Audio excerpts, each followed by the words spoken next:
Alors, la suite, je vais aller voir un peu plus bas, sur la page 4, qui contient déjà du texte. Il y a de l'alignement.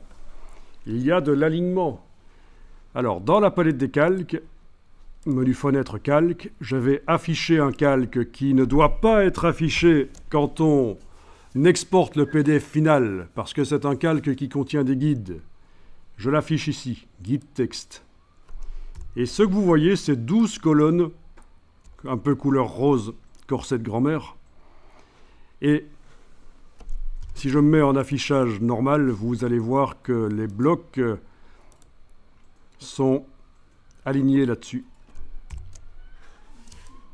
Alors, ils ne veulent pas se sélectionner parce que le calque texte est verrouillé. Je le déverrouille. Voilà, on voit qu'on a 2 blocs qui sont alignés. On pourrait mettre des images aussi, les aligner. Par exemple, je pourrais remonter le bloc comme ça. Redescendre celui-là. Ok, je clique à côté, je fais fichier importer, je vais aller chercher une image dans le dossier.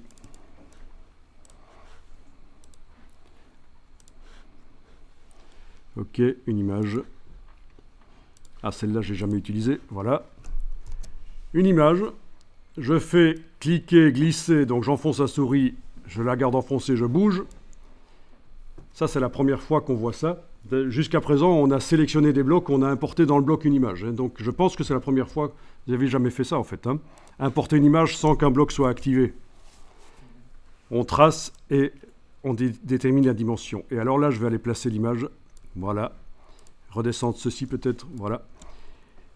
Et donc, quand on affiche l'image, la page sans les guides texte,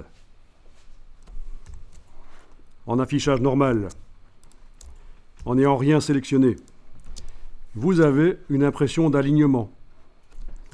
C'est pas du n'importe comment au niveau du placement. Et donc, ce que nous ferons par la suite, nous allons nous créer des guides, mais au lieu de faire 12 colonnes comme c'est ici, on fera 9 colonnes. Parce que ça nous permettra de faire des choses plus facilement, de faire ce qu'on appelle le principe de la mise en page avec la colonne flottante. Je vous montre ça. Je vous montre. J'ai tapé ici « Mise en page magazine colonne flottante » dans Google. Et je suis tombé sur différentes choses, dont notamment ceci, qui est pas mal. C'est fait par... voilà. Et quand je fais un contrôle-clic ou commande-clic sur le Mac, sur l'icône là, ça m'ouvre dans un nouvel onglet.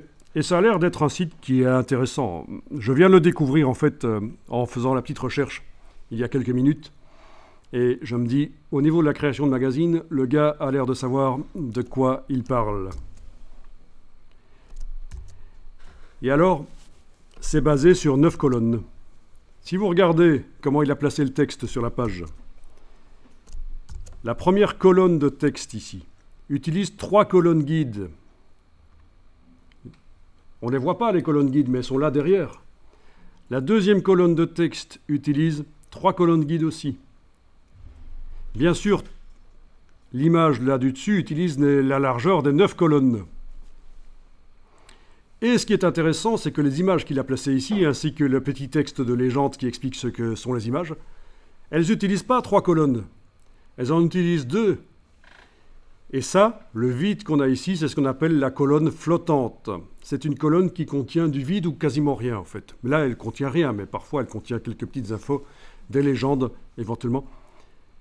Et ça permet de faire des mises en page intéressantes. Ce principe.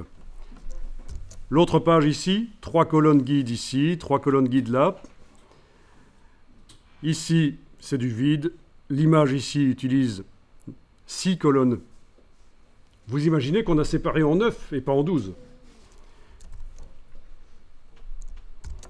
Il a fait un petit titre anglais en rapport avec le fait que c'est de la mise en page avec 9 colonnes, dont une flottante. Il a beaucoup d'humour apparemment. Et donc, il donne pas mal d'informations intéressantes sur la création de magazines. Bon, ça, c'est pas idiot. Parce que dans beaucoup d'entreprises qui fournissent des services, on fait de la rétention d'informations, la rétention de connaissances. On ne veut pas que les gens sachent quels sont les trucs et astuces qu'on utilise, comment est-ce qu'on procède. C'est idiot. Parce qu'on est quand même à une époque où ça peut être un argument publicitaire de diffuser des astuces qui sont utiles aux gens. On pourrait se dire, oui, mais s'ils connaissent les astuces, ils vont faire eux-mêmes leur magazine, mais pas toujours. Il y en a certains, une grande partie, qui, au contraire, va se dire, ok, oui, je vois comment ils procèdent, mais c'est quand même du boulot, c'est quand même un boulot de pro, je vais quand même faire appel à eux, les payer pour faire ce que je voulais faire.